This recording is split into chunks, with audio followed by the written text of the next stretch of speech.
Esteban Constaín, señor director emérito, don Juan Carlos Vergara Silva, señores académicos honorarios de número y correspondientes, invitados especiales.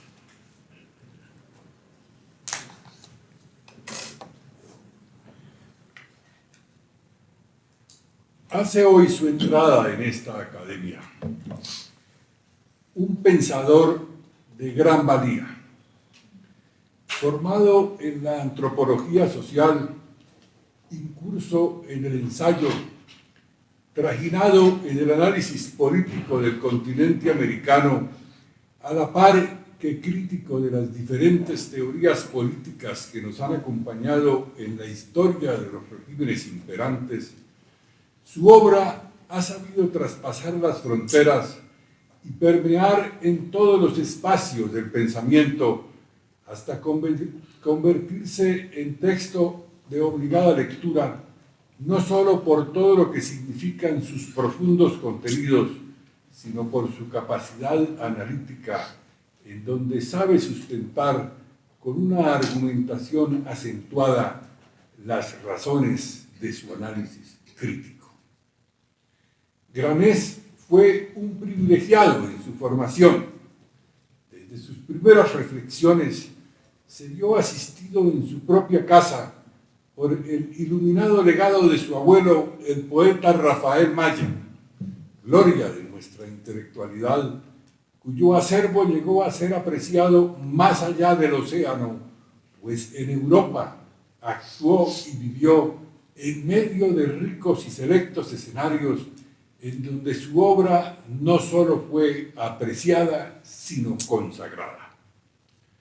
Por eso, seguramente fue consciente de que la talla que se le imponía era demasiado grande, pero a la par también bastante retadora, ante lo cual no vaciló en asumir el desafío a su manera y en abrirse los espacios con su propia espada, para lo cual el apellido Maya no constituyó un trampolín, sino un reto. Por esta razón, utilizando el conocimiento adquirido en la academia, resolvió incursionar en el origen de las revoluciones en América Latina a la luz de las teorías de las grandes corrientes de pensamiento que se han incubado en Europa y en otras latitudes para determinar el significado del planteamiento trasladado a nuestros entornos latinos, en donde a partir de una democracia aparentemente incompleta se proponía una supuestamente completa, desafiando sistemas imperantes y anunciando una tierra prometida que de la mano de artistas y escritores señalaba una aparente comprobación teórica de lo que podría ser el futuro ideal y próspero para las naciones. De esta manera se produjeron derrumbamientos estimulados por el deseo de cambio y se implantaron regímenes que ilusionaron a los electores y los llevaron a respaldar esquemas de gobierno que nunca estuvieron en capacidad de ofrecer los frutos prometidos y que por el contrario socavaron los principios democráticos que defendían y prometían fortalecer, para pasar a convertirse en regímenes totalitarios, arbitrarios, déspotas y opresores, en donde al hablar de una división de ricos y pobres, no fueron capaces de redistribuir la riqueza, sino de acabarla definitivamente, para convertir a los habitantes de los países respectivos en la condición de desarraigados en medio de una frustración y desesperanza que ni siquiera ahora se les permite expresar. Sin duda, un análisis crítico que hacía falta en la ciencia política, pues más allá de ventajas y desventajas de las teorías imperantes, era necesario analizar el alcance de la efectividad y el sentido práctico de las mismas. Hasta dónde el ciudadano común ha podido aprovechar y asimilar como para llegar a decir con escenario de comprobación que su vida ha evolucionado y que las oportunidades lo han acompañado. Aquí la razón del significado del estudio de Carlos Granés, el aporte a un balance necesario, pues de un escenario de práctica, es un escenario de práctica que obliga a su examen y conclusión. Habíamos experimentado ya las reacciones tardías de muchos de esos intelectuales que impulsaron abiertamente esas teorías y que incluso se habían convertido en soldados de su causa, cuando el tiempo avanzaba y el drama del fracaso no solo se intensificaba, sino que producía peores consecuencias. Vargas Llosa fue uno de ellos, y también lo fueron otros escritores como Sergio Ramírez, Plinio Apuloyo Mendoza y Fernando Savater, a quienes después fueron acompañando otros muchos que se hacían sentir con pronunciamientos conminatorios, reflejo de su desencanto y anhelantes de una rectificación en los propósitos. Aquí simplemente se abrió un debate entre desertores y quienes acusaban de traición a una causa, pero poco a poco el sentimiento fue abarcando grandes círculos hasta que el propio García Márquez, sin reconocer abiertamente su desilusión, murió guardando prudente distancia de quienes se arropaban en su nombre para proyectar su infundio. Aquí viene la necesidad de lo que se llamó aterrizar el desorden, abrir los espacios para la discusión, para el encuentro de las diferencias y para el descubrimiento de la razón. Los pueblos todos viven anhelantes de transformación, unos con mayor requerimiento que otros, pero los métodos no pueden ser simplemente planteamientos en el papel, habilidades y argucias del discurso, sino realidades en la ejecución. De ahí que las narrativas y proclamas políticas, cuando se consolidan en las urnas como opción, independientemente de cualquier corriente ideológica, tienen que materializarse en el compromiso de éxito, que para tal efecto deben revelar las cifras del crecimiento y de la real transformación prometida. El sentimiento revolucionario vende unas fantasías que, de no pasar a convertirse en realidades, no están en capacidad de ofrecer otra cosa que el fracaso. De ahí que el factor educativo resulta ser esencial en los procesos políticos para que el ciudadano pueda tener elementos de juicio que les permita medir el alcance de las ofertas, la comprobación de lo que se promete y estar en capacidad de identificar las diferencias y de afinar el criterio a la hora de la decisión. Mientras lo emocional no desaparezca de la política, los errores se seguirán cometiendo y el discurso continuará siendo un rótulo lleno de pasiones e incertidumbres y acaso de fracasos. Granés nos brinda un análisis producto de un profundo estudio de décadas y de un examen de resultados que es finalmente el que nos señala inequívocamente el grado de cumplimiento de las ideas políticas. Le damos entonces la bienvenida a esta casa de sueños y de letras, en donde aguardamos su discurso de recipiendario, para lo cual hemos designado para la correspondiente respuesta al académico Juan Esteban Costa. Muchas gracias.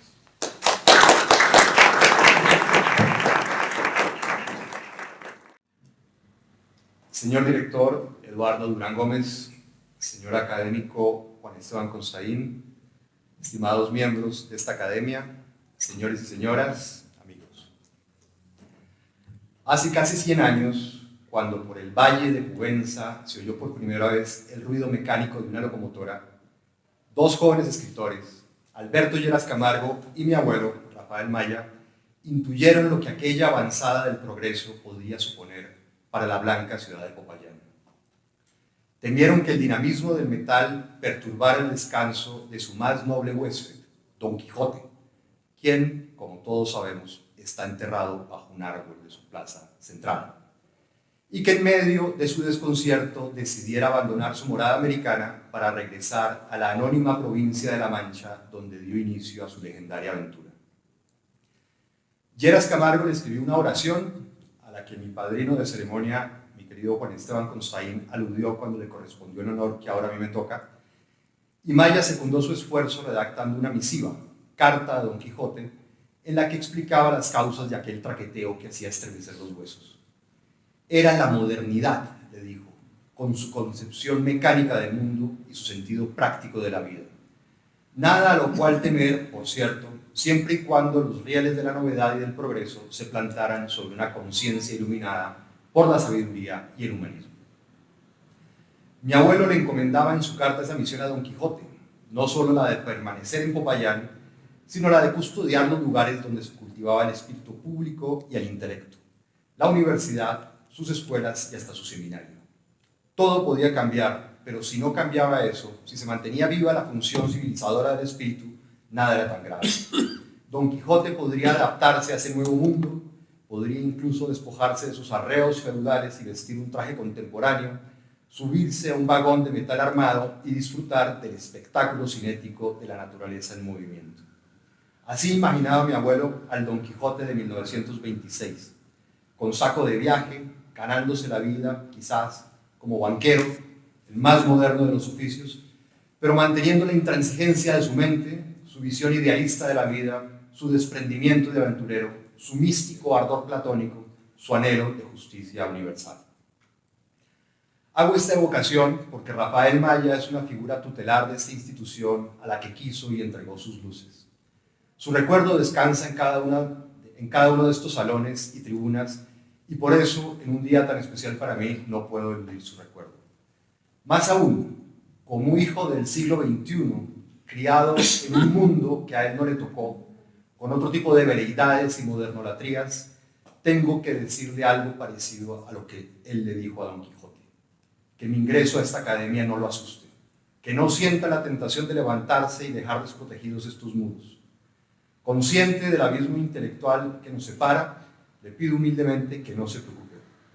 Desde los aciertos y hierros de mi tiempo, desde su estulticia enervante y sus gozosas ligerezas, le digo que un fino hilo nos une. No solo sus libros, de los que he aprendido tanto, sino la misma curiosidad, la misma pasión por el ensayo y la misma necesidad de arrojar luz donde hay sombras para comprender el mundo que nos rodea. La vida nos impone siempre el mismo desafío, el de acoplar la tradición con la novedad, el pasado con el presente. Al fin y al cabo, ese es nuestro tema como nación, como continente. Ese es nuestro gran quebradero de cabeza, nuestro dilema irresuelto y nuestra tarea: asimilar los distintos tiempos que conviven en nuestro suelo, la dura prueba que ha supuesto para Colombia y en general para América Latina conciliar la tradición y la modernidad, el reflejo mental que nos une al pasado, al antiguo régimen, y la imposición inevitable, cada vez más vertiginosa e inquietante, de la modernidad y hasta de la hipermodernidad, con su inteligencia artificial, sus laberintos virtuales y sus distopías posthumanas y postdemocráticas. Para arriesgar unas ideas sobre este asunto, y pidiendo, por supuesto, la venia de mi abuelo, invoco a uno de mis maestros, el más querido, sin duda, pues tuve la suerte de compartir con él muchos momentos, Mario Vargas Llosa. Si estas palabras son mi manera, un poco confianzuda, es verdad, de arrimarme al tronco familiar que ha seguido cultivando mi tía Cristina, también es un homenaje al escritor peruano que con su curiosidad contagiosa amplió mis referentes y lecturas, mis expectativas y ambiciones de una forma que no acabaré nunca de agradecer. Debo decir, para empezar, que Vargas Llosa abrazó siempre la modernidad. Eso quiso ser desde pequeño, eso llegó a ser durante toda su vida adulta. Un hombre de su tiempo, cosmopolita, dueño de múltiples tradiciones literarias y apasionado de las ideas y los sistemas que ordenan nuestro mundo. Francia lo corrompió precozmente. uno de sus escritores, Alexander Dumas, lo sedujo en la infancia y luego, mientras estudiaba interno en el Colegio Militar Leoncio Prado, cayó bajo el hechizo de Víctor Hugo. Después vino Sartre, a quien descubrió también muy joven mientras alternaba su tiempo en la redacción de La Crónica y la Universidad de San Marcos. Y finalmente, ya en París, en 1959, descubriría a Flaubert, cuya obra maestra, Madame Bovary, marcaría su estilo literario, el realismo, y su manera de entender el oficio literario, como una entrega total y excluyente. La artillería francesa socavó cualquier nostalgia por el pasado y por las expresiones artísticas vernáculas, como el indigenismo, y lo abrió a la experimentación y la vanguardia, al juego con el tiempo y el espacio, a la fragmentación de la realidad y al influjo de conciencia.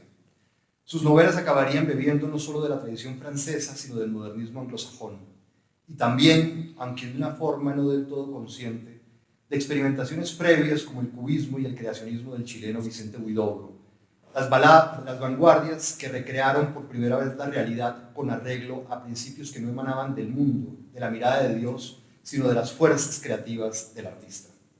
El deicidio, no en vano, se convertiría en el ideal estético de Vargas Llosa, la posibilidad de crear un mundo nuevo, surgido enteramente de palabras, con reglas propias que reuniera toda la experiencia humana, sus deseos y anhelos, sus fantasías y temores, sus hazañas y miserias, sus virtudes y vicios, capaz de competir en verosimilitud con el mundo que habitamos y palpamos. Una novela total. Como todo moderno latinoamericano, Vargas Llosa fue muy consciente de los atavismos que entorpecían la aclimatación de las nuevas ideas en el continente.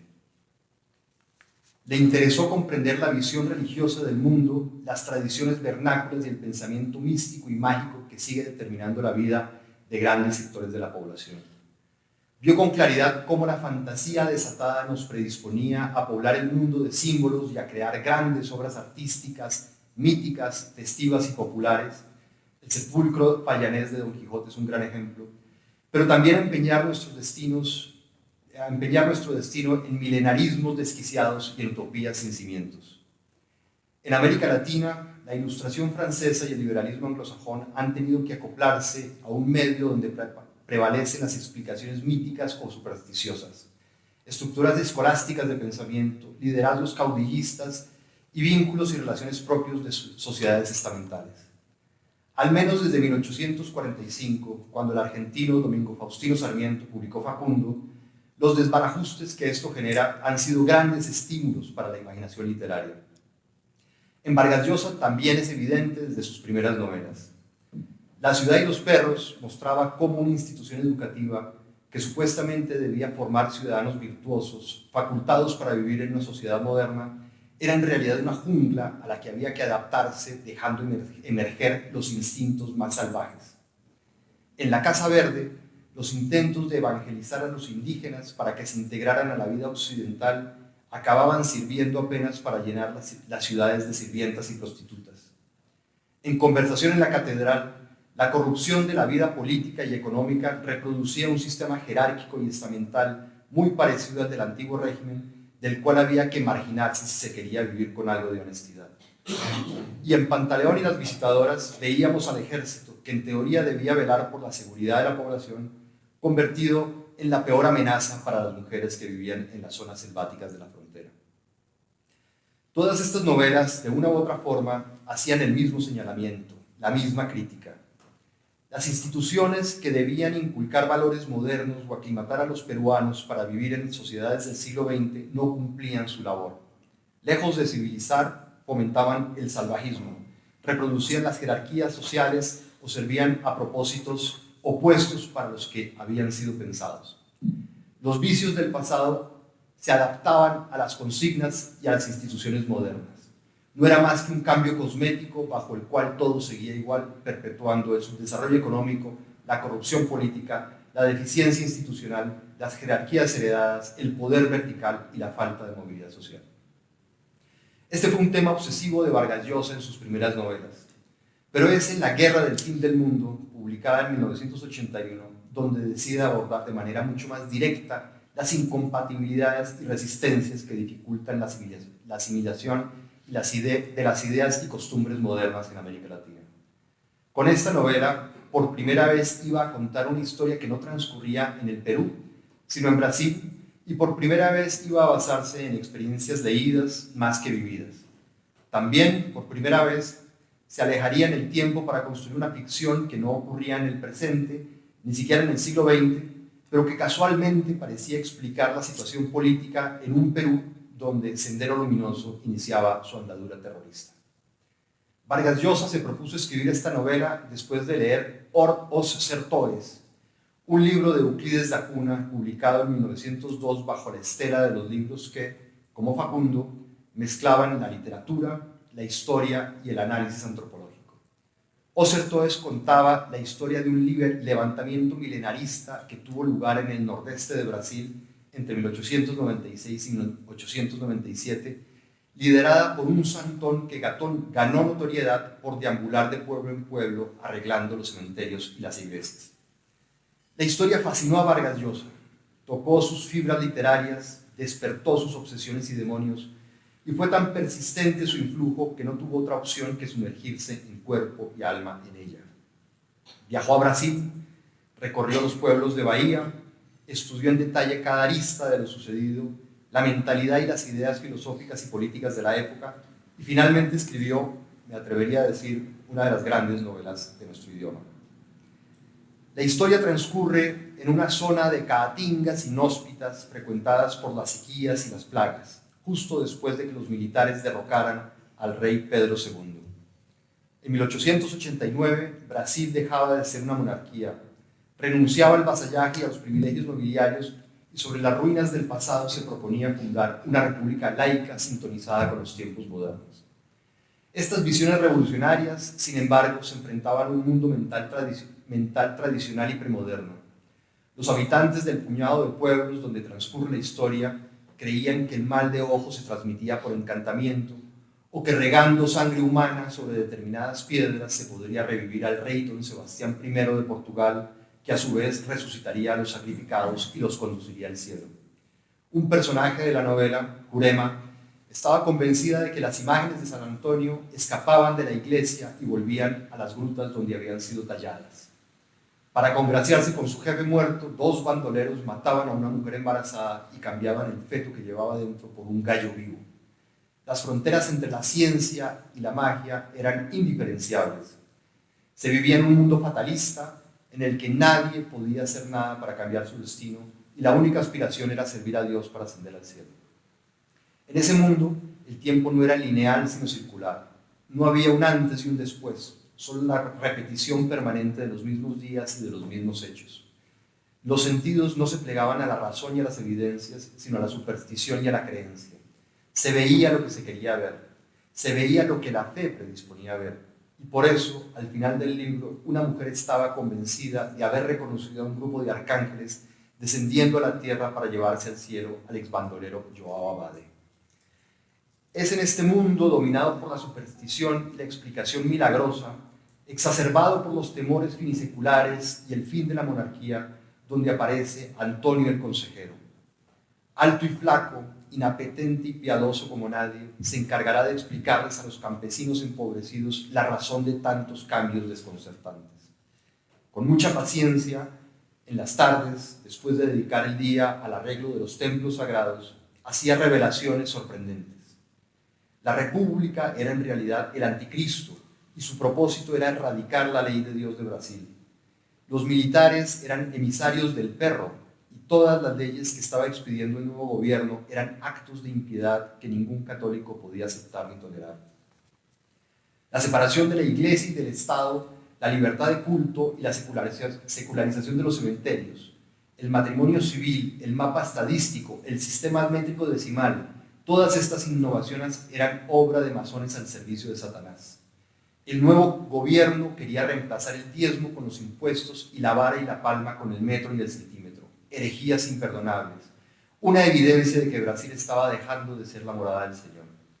Para los creyentes llegaba la hora de resistirse a tanta apostasía y de refugiarse en un lugar seguro, resguardado por la fe, a esperar la llegada del fin del mundo.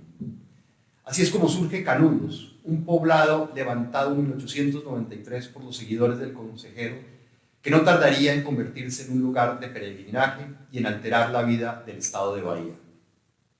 En Canudos los relojes se detendrían, no se contestarían las preguntas del censo nacional y no tendría valor alguno los billetes expedidos por el Estado. Sus habitantes se blindarían contra la historia, contra el cambio corruptor que llegaba de la mano de la modernización y del Estado, de las instituciones laicas, del mercado y de los procesos de individuación.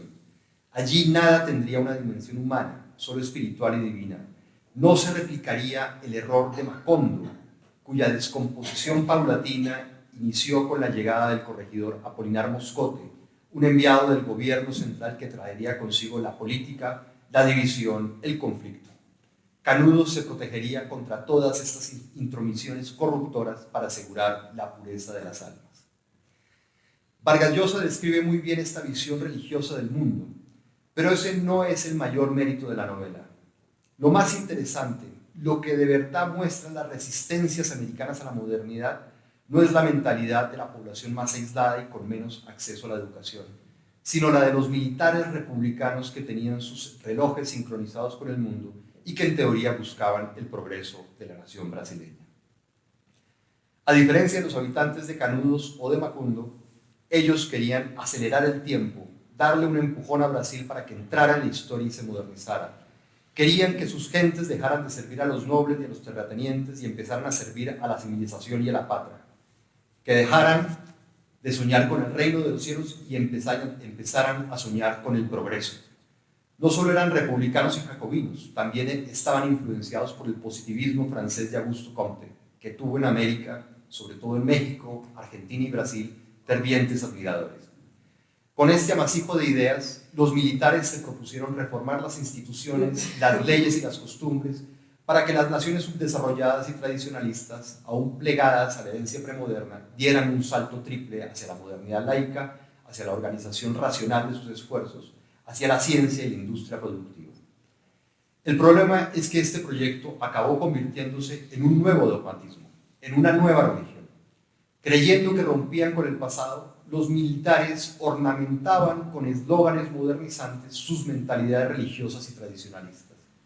El orden y el progreso desplazaban a la cruz y a Cristo, pero no para implantar la ilustración, la pluralidad, la tolerancia, la razón y la libertad individual, sino para centralizar el poder, cambiar el modelo estamental por una sociedad orgánica, casi lo mismo, y para aniquilar todo elemento improductivo o patológico que debilitara la vitalidad nacional. La modernidad americana no estaba rompiendo con la mentalidad tradicionalista ni con el antiguo régimen, se estaba adaptando a ellos. Cambiaba la fachada externa, los símbolos, las consignas, pero se mantenían el dogmatismo, la dependencia del caudillo y la defensa de un sistema organicista, místico y antiliberal. Una religión reemplazaba a otra, el nacionalismo desplazaba al catolicismo, pero los marcos mentales seguían exactamente igual. El resultado inevitable sería el choque de dos fanatismos y una carnicería humana. En nombre del progreso y de la civilización, 4 destacamentos militares trataron de acabar con Canudos. 3 fueron derrotados por la fe ciega, las ondas, las ballestas y las espingardas del siglo XV que usaban los seguidores del consejero. El cuarto, compuesto por varios regimientos y armado hasta los dientes, vengó el honor herido de los militares, borrando de la faz de la tierra el pueblo y matando a la práctica totalidad de sus habitantes, unos 20 o 30 mil campesinos. Los militares se creían científicos y racionales, de mente positiva, pero tampoco ellos reparaban en la realidad ni en las evidencias. Veían lo que querían ver, lo que su sistema de creencias les permitía ver, y lo que vieron fue una amenaza para la patria, un complot de los terratenientes monárquicos y del Imperio Británico para impedir la consolidación de la República Brasileña. Los yagunzos de Canudos creyeron que la República laica era un peligro para la pureza religiosa y los militares creyeron que un pueblo consagrado a la salvación espiritual desafiaba la consolidación de una nación moderna. Los unos eran el reflejo de los otros. Ambos buscaban la salvación a través de religiones distintas, el milenarismo cristiano y el progresismo nacionalista. Ninguno estaba realmente acondicionado intelectualmente para entrar de cuerpo entero en la edad moderna, a ese tiempo en el que el dogma y la creencia debían reblandecerse ante el peso de los hechos. El gran malentendido en torno a Canudos, la nula disposición a entender las motivaciones del otro, Demostraba que la simple importación de ideas y conceptos no cambiaba el funcionamiento de las mentes. El tránsito de América Latina a la modernidad no era cosa de repetir consignas aprendidas en un libro. Suponía una transformación intelectual e institucional mucho más lenta y difícil. Quizás la historia de Canudos se impuso en la imaginación de Vargas Llosa porque también él había caído bajo el embrujo de un espejismo modernizador. En los 60 vio muy de cerca cómo los liderazgos carismáticos, los credos y dogmas ideológicos se convertían en nuevas formas de religión, cómo se convertían en verdades monolíticas, incuestionables, y cómo avanzaban sobre el individuo para asfixiarlo y negarle cualquier espacio de libertad y ejercicio crítico. Su vocación literaria lo alertó siempre contra esa amenaza. Instintivamente supo que en lugares como Canudos o bajo dictaduras positivistas no se podría ejercer la creación literaria. Su piedra de toque para evaluar la calidad de los sistemas de gobierno fue esa: el grado de libertad que tenían los escritores para decir lo que a bien tuvieran. Si por expresar alguna crítica eran perseguidos o si debían autocensurarse para no meterse en problemas, entonces ese sistema no respetaba al individuo y no cumplía con los requisitos de una sociedad moderna. El escritor se convertía en la persona más sensible a las carencias de modernización de los países, porque era el primero en sentir la amenaza de sistemas corporativos, orgánicos, unificadores, verticales, jerárquicos, dogmáticos o totalitarios, que veían en los inconformes lo mismo que los yagunzos en la República o los militares en Canudos.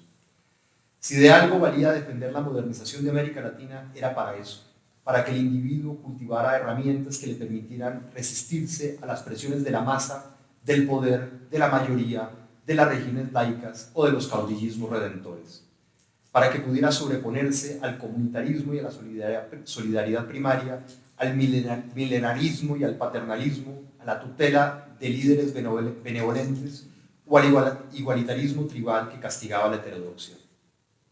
La modernidad suponía el paso del estamento a la autonomía, del vínculo tradicional a la asociación voluntaria, del complaciente fatalismo a la responsabilidad por los propios actos. Pero en América Latina, los que quisieron ser modernos fueron en realidad positivistas, o peronistas, o getulistas, o priistas, o castristas, o bolivarianos. Defendieron nuevas religiones que en lugar de fomentar los procesos de individuación modernos, la autonomía de pensamiento y la libertad de creación, exigieron unanimidad, fidelidad a los conductores de la patria, sumisión a los intereses de la nación, sectarismo y un celo fanático para excluir del proyecto nacional a todo el que disintiera y se alejara de la masa.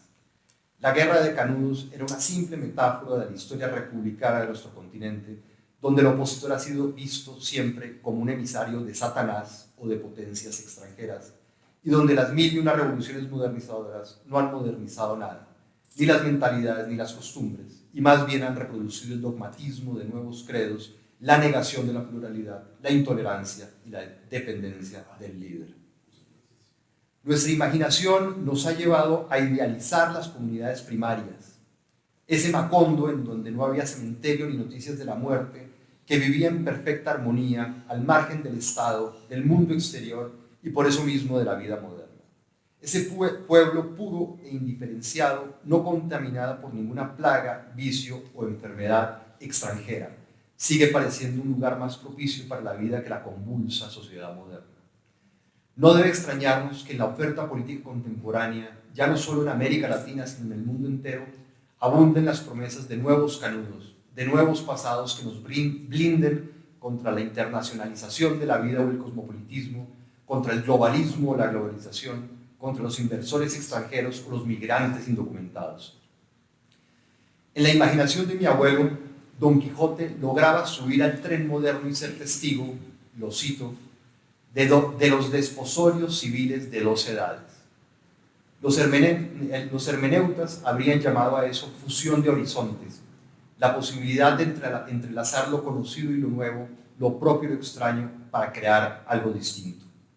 En la realidad, sin embargo, nuestros exaltados Quijotes no han querido subir a ese tren y han preferido embestirlo. Salimos de Canudos para acabar en repúblicas positivistas. Nos movemos pero no avanzamos. Siguen siendo esquivas las experiencias de la razón, de la tolerancia, de la pluralidad y de la sensatez política. Mario Vargas Llosa diagnosticó estos males en sus novelas y ensayos y los enfrentó en la arena pública. Lo suyo fue una defensa incansable del individuo, de su libertad creativa, de su autonomía para vivir como bien quisiera o bien pudiera, de su potestad para expresar sus ideas e ir contra la corriente y contra las expectativas gremiales y sociales. No temió la impopularidad y no se dejó coaccionar por ningún chantaje. Fue un creador libre, autónomo, moderno, que siempre prefirió equivocarse a no hacer uso de la libertad para elegir y moldear su propio destino. Murió hace menos de un mes, pero sigue vivo. Sus libros lo mantienen vivo. Y esto no es un desliz irracional y místico como el de los habitantes de Canudos, sino un hecho comprobable. Ahí, en las páginas de sus novelas y ensayos, siguen sus palabras, sus obsesiones, su mirada aguda, su profunda sabiduría. En mi memoria personal conservo su sentido del humor, su apasionamiento y sus ganas de vivir, la manera genial en que supo embellecer y ennoblecer la existencia a través del contacto diario con las ideas y las artes. También, por supuesto, su enorme generosidad, sin la cual, tengo la certeza, hoy no estaría aquí dirigiéndome ante ustedes. Muchas gracias.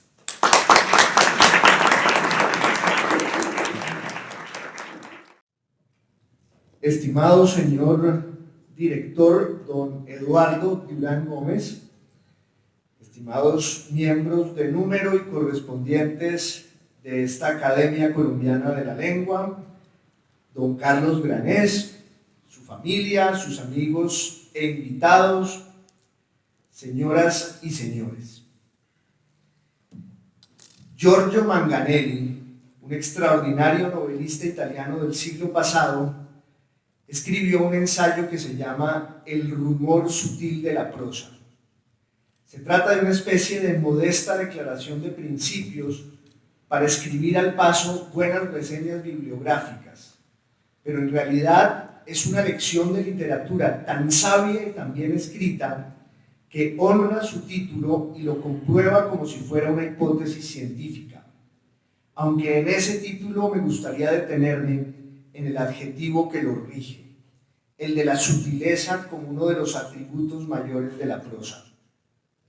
Porque no es nada fácil, de hecho, pensar en los epítetos que puedan servir para calificar y encomiar el estilo de un autor y sus logros expresivos. Sí, contamos con una suerte de depósito inercial y casi periodístico cuando queremos señalar la belleza o la eficacia de un texto, y entonces acudimos al lugar común de la intensidad, la claridad, la riqueza o la conmoción para elogiarlo con adjetivos ya tan vaciados de contenido y tan devaluados por el uso y el abuso que en una consulta rápida a la inteligencia artificial me los da aquí en cascada y sin sonrojarse. Brillante, vívido, poético, profundo, original, fabuloso, conmovedor, luminoso, vibrante, realista, en fin. Ya hasta me está gustando la vocación crítica de ChatGPT.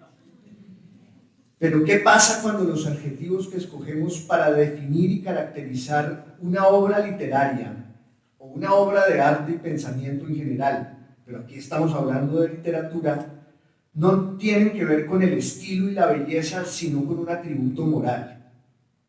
Cuando en vez de hablar de la prosa como un suceso luminoso o denso o contundente, señalamos más bien su sutileza, como en el caso de Giorgio Manganelli, su generosidad, su hospitalidad, su nobleza. Es difícil por lo que digo. Ahí estamos invocando rasgos morales que tienen que ver con la persona, con el autor y no con sus palabras y sus creaciones. Aunque hay una especie de salvedad que tiene que ver con el género literario del que nos estemos ocupando, porque no tiene ningún sentido, y sé que hay mucha gente que se molesta, quizás con razón, cuando eso ocurre, que hablemos de un novelista que es honesto y sincero, discreto, cortés, amigable, o un poeta que es bondadoso, nostálgico, patriótico. En tales casos es incluso muy probable que la referencia moral en los adjetivos que nombran el trabajo de un autor cualquiera sea más bien una coartada, piadosa o no, es lo de menos, para obviar la reflexión o la aceptación sin ambajes de su verdadera calidad estética y literaria. No me atrevo a postular tampoco una especie de ley natural de la crítica, mucho menos aquí, pero es casi seguro que la invocación de las virtudes personales de un novelista o un poeta o un dramaturgo, ya entrados en gastos, sea el anuncio de una catástrofe sin atenuantes cuando se usan para hablar de su trabajo. Yo no quiero leer un cuento del que se pueda decir que es comprometido o elegante y no perturbador, revelador, brutal, sofocante, hermoso. ¿Qué me importan los valores cuando se trata de leer? Ya decía Kafka que todo libro debe ser el hacha que rompa el río de hielo del alma del lector. Aunque hay una excepción, y no insignificante, a esto que estoy diciendo. Un género en el que la crítica sí puede señalar rasgos morales para celebrar y ponderar la naturaleza de un estilo, la índole y el valor de una obra. Me refiero, por supuesto, al género del ensayo, a la vez un género menor y personalísimo, casi confidencial, humilde, tentativo, y un género mayor porque quienes logran brillar en él suelen ser maestros de su lengua y de su tiempo, y de todos los tiempos. Baste pensar en algunos nombres de ensayistas que me vienen a la mente, así de golpe y esta vez sin la ayuda de la inteligencia artificial, para entender de lo que estamos hablando. María Zambrano, Elías Canetti, Thomas Brown, Valery Larbaud, Ernst Junger, Eugenio Montale, Fernando Pessoa, en fin. Y por supuesto, el nombre de quienes casi todos dicen que fue el fundador del género, Michel de Montaigne, el único, el insuperable, aunque siempre he creído que el verdadero precursor del ensayo como género y como forma de vida fue Aulo Gelio, en la Roma del siglo II después de Cristo, un estudiante voraz e impenitente que nos dejó ese tesoro que son sus noches áticas, a la vez un diario de viajes y un tratado histórico y filológico, un texto jurídico y un anecdotario sin fin, una novela de aventuras, si uno la lee en las líneas de la mano de su autor, y un poema épico o pastoril en muchos de sus capítulos más breves, sobre todo cuando Gelio contempla la limpieza del cielo en la noche estrellada del mar Jónico y descifra allí, o va trazando, el mapa de ese recorrido que habrá de llevarlo al centro de su corazón. En nuestra lengua, la lengua española, de la que esta docta casa ha sido custodia y promotora desde su fundación en 1871, la primera en el Nuevo Mundo, como bien se sabe y nos llena de orgullo, el ensayo ha gozado siempre de magnífica salud. Más allá de los sobresaltos y requiebres de los otros géneros, en particular la novela, porque con la poesía casi siempre nos va bien también. O como decía Samaniego a propósito de Iriarte, en mis versos, Iriarte, ya no quiero más arte, que poner a los tuyos por modelo, a competir anhelo con tu numen, que el sabio mundo admira, si me prestas tu lira, aquella en que tocaron dulcemente música y poesía juntamente. Pero esa mezcla de reflexión personal y creación estética que a una erudición y especulación, cotilleo y filosofía, gracia y belleza, ojalá, ese prodigio que es el ensayo como dispositivo intelectual sin par, ha sido siempre en la lengua castellana uno de sus grandes puntales, desde la Edad Media, si uno piensa en la obra de Pero López de Ayala o Alfonso el Sabio, por ejemplo, y ya en la modernidad con Francisco Sánchez y Francisco de Cascales. Benito Jerónimo Feijó, José Cadalso, Mariano José de Larra, Álvaro Cunqueiro y don José Ortega y Gasset, uno de los más grandes prosistas de todos los tiempos.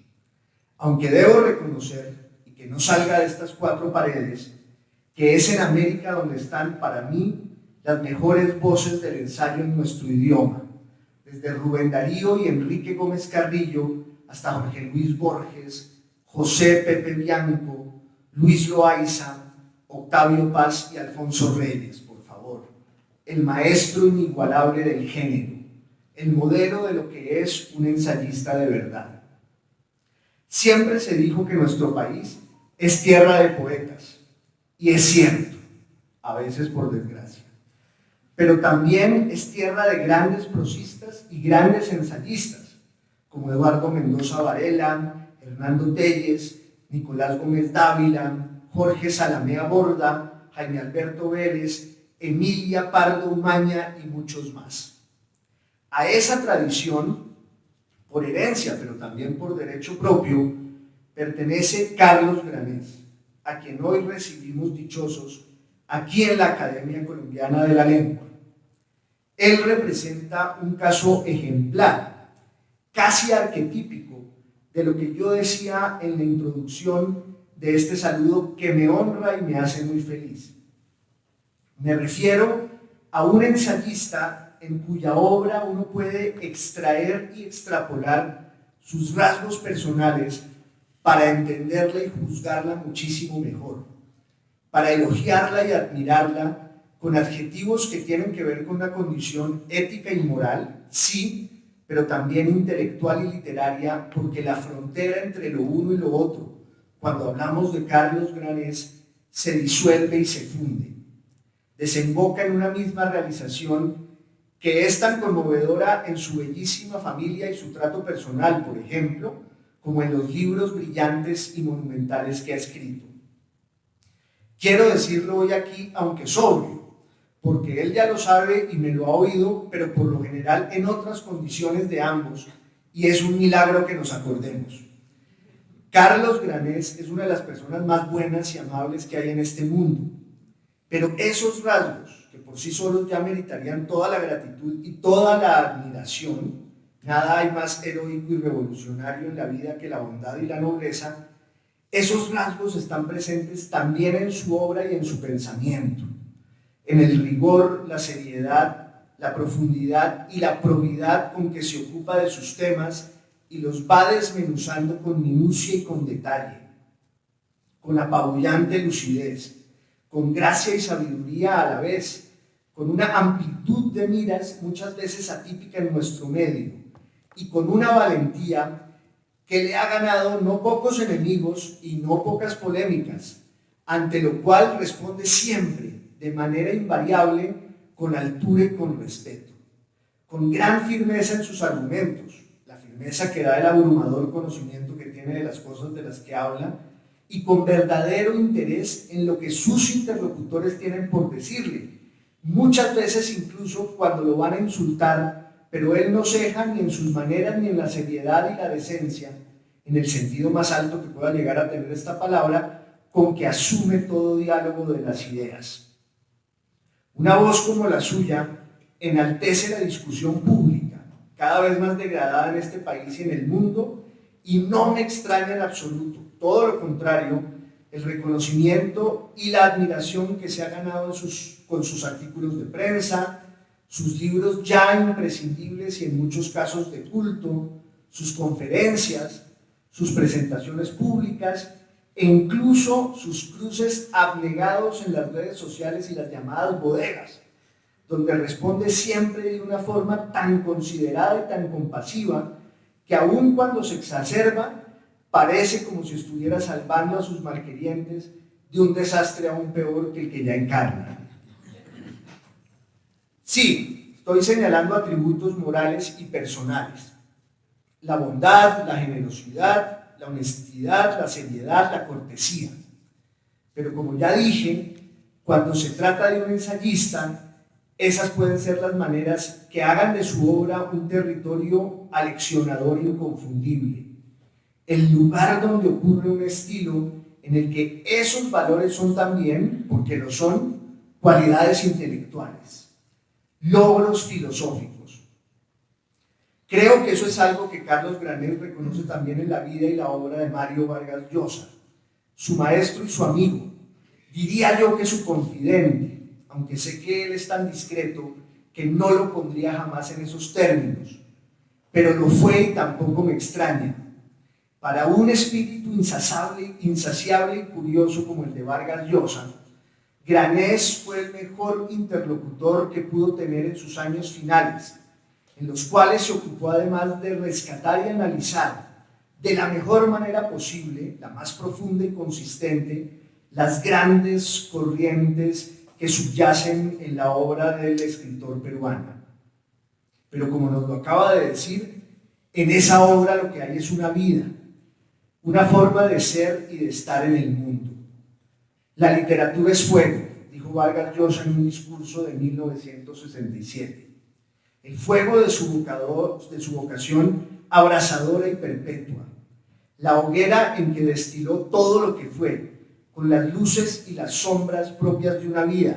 Pero para eso también existe la literatura, para dar cuenta de ese abismo insondable que somos los seres humanos. Conocí a Carlos Granés hace muchos años en Madrid durante un encuentro literario en la Casa de América. Yo sabía quién era porque él acababa de publicar El puño invisible, un gran ensayo sobre las vanguardias estéticas y su legado revolucionario, su promesa fallida y quimérica, tantas veces trágica, tantas veces cómica, de un mundo distinto y mejor, confundido con la utopía que anida en el arte, el único lugar donde tiene sentido y que suele ser el verdadero nombre del infierno cuando alguien le impone la realidad. Lo vi llegar en una patineta mecánica y desvencijada, verde si no estoy mal, que dejó parqueada la entrada del salón donde iba a ser el evento. Luego pude hablar con él y muy rápido me impresionó y me alegró su trato sin poses ni pretensiones, su amabilidad auténtica y sin el menor asomo de arrogancia o cálculo, algo que en el mal llamado mundo de la cultura es casi un milagro. Desde entonces, y sin saberse muy bien cómo, pero por fortuna para mí, nos hicimos amigos y nos encontramos siempre, cuando y donde se pueda, para hablar de las mismas cosas. La familia, los libros, los días que uno tras otro son la vida. Aunque una noche, de golpe y gracias a nuestro común amigo Juan Carlos Iragorri, descubrimos que además nos une Popayán. Pues como nos lo acaba de contar Carlos Granés, su abuelo es Rafael Maya, uno de los más grandes poetas y ensayistas que tuvo este país el siglo pasado. Eran las 3 de la mañana, lo juro, e Iragorri nos señaló cómo era muy probable que nuestros ancestros hubieran estado en las mismas 50 o 60 años antes en algún cafetín o alguna cantina de esa ciudad tan rara.